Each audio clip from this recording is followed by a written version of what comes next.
Outdoors. I'm here at IWA in Nuremberg, and it's a great pleasure to be here this morning with Duncan. Duncan, I'm always amazed at the different products that you do have available, but this one's caught my eye, not only that it's in the red, but I do believe this has been designed for the emergency services. Is that correct? That's correct. We had a request through some time ago to basically develop a knife for emergency response teams, and it's quite a simple knife. Yeah. Got a locking blade, serrated section on it, virtually the whole way. You actually cut through aluminium with that, which is quite useful for road traffic accidents. Was that one of the requirements when the specification came through? Did they sort of give you a list of types of things that, you know, set a scenario, or was it a case of your technical engineer said, well, you know, these are the type of things that we can put together? How do you work on a relationship like that? Mainly on user feedback. Yeah. If the user feeds back that he needs specifics within a tool, then we've got to be able to react to that quite actively and quite aggressively to actually give them what they want, so they've got the tool they need when they need it. So blade-wise, you know, we've mentioned there that it'll go through aluminium. Have you sort of experienced that yourself? Have you done a little test and see if it does sort of work? At the last show, we actually had aluminium sheets that you could actually physically cut through, and it replicated the actual thickness of a Chinook helicopter. Oh, right. We actually did it with both this knife and one of the military knives, the LMF. Oh, right. And this hasn't got a serrated blade, but you can punch straight through. Goodness me. Right, now come on, this little gadget here on the end's caught my eye, and I do believe that's for cutting through on a harness or something like that. That's correct. If an emergency team arrive at a road traffic accident, that item specifically would be used to cut away seatbelts, various straps, and sort of clothing, I should imagine. Exactly. As well, yeah. And of course, having that sort of safe edge on the side of it works extremely well, doesn't it? It does. Okay, it does. What other features do we have here? What's this little chap on the end here? There's actually two other features. You've got a glass breaker on the end. You need to punch through a window. Don't think we'll do that here. Preferably not.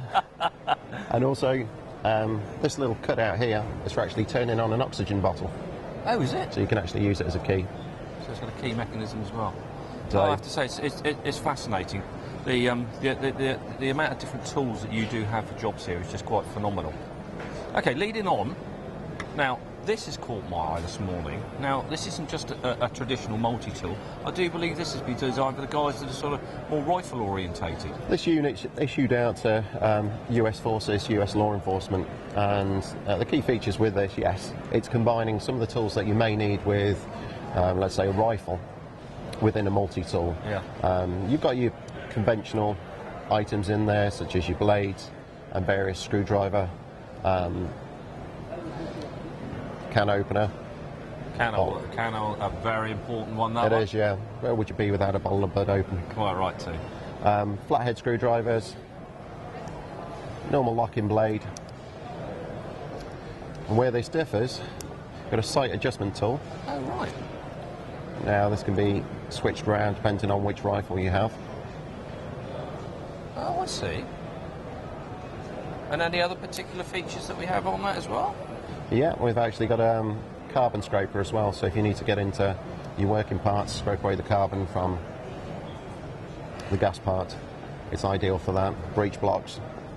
And proven to be very popular with the guys in the forces? It has, yes. It's just combining, again, multiple tools relevant, and that's the key word, relevant to They've just got the those one or jobs two other bits and pieces that suit their requirements. That's correct. Okay, now, we'll talk about this one in a moment, because this is my favourite. I like this one. Now, let's just talk about the knives, because these are absolutely superb pieces of equipment, aren't they? They are, yes. This knife, the LMF, is actually issued out to US forces, and it's one of the main knives that goes out to the likes of Afghanistan, Iraq. A real popular one with the forces now, this knife, isn't it? It is, yeah, it is. It's a very, very robust, simple knife. The back section also doubles up as a glass breaker. Got a section which is serrated, yes. So if you need to cut through quite a thick rope, it just gives you that extra cut through it. It's nice. It's got a very, very good firm grip to that, isn't it? I'm very tactile, isn't it? It is, yes. It's very ergonomic in the hand. Very nice.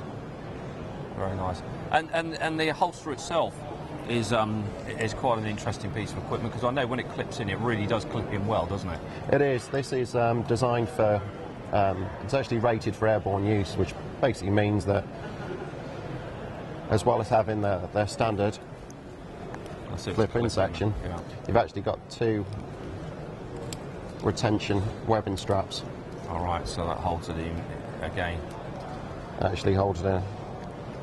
Ideal. And so what's the difference between that particular unit and this one? I know it's slightly smaller, but what's the reason of having the two different types? It is slightly smaller. The blade is virtually identical, obviously a little smaller. The difference with this is it's a little more refined. They've taken away a few of the add-ons. With the LMF, you've actually got a blade sharpener built into the sheath, right? So you can actually sharpen the knife out in the field. With regards to this knife, you don't, but they do share the molly attachment, which will go on to most, if not all, new military style body armour. And what guys are using this particular knife? This is actually being issued out to Apache pilots at the moment. Is it? Along with a strap cutter. This is the one I like, this little strap cutter. Come on, explain this little tool again. A very, very basic system that is just designed quite literally for cutting through straps. It's just so simple, isn't it? It is. Yeah. Or if items of your clothing snag when you're trying to exit the helicopter in an emergency, cut them away. It's quite universal around those means. So clothing, straps, anything material really. Yeah, ideal. Now come on. Finally, but this one's really made me smile this morning when you shine this up. Now this is rather a bright room, and look at that.